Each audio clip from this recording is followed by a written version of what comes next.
मी राजकारणात यायच्या वेळेला माझा मामा हा राष्ट्रवादीमध्ये ऑलरेडी होता, अजय दराडे मामा म्हणून. तर त्यांनी माझ्या आईला सांगितलं की हिला राजकारण, का माझं लग्न झालं नव्हतं, मी या राजकारणात आले 2003 साली राजकारणात आले.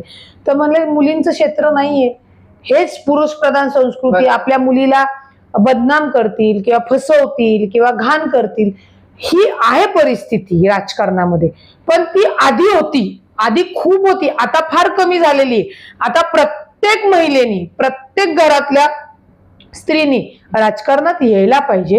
पण हाही चंग बांधला पाहिजे की मी माझं संरक्षण स्वतः करेल, स्वतःला सुरक्षित करेल, कोणाच्याही खोट्या आण्याबाक्यामध्ये फसणार नाही, तर त्या महिलेवर ती वेळ येत नाही. शेवटी एक लक्षात घ्या, कोणी श्रीकृष्ण येणार नाही, आपल्याला वाचवणार शक्य होणार नाही. थोड्या काही काळजी आल्या आपणच आपल्या घेतल्या तर आपल्यावरच तो वाईट प्रसंग घडणार नाही.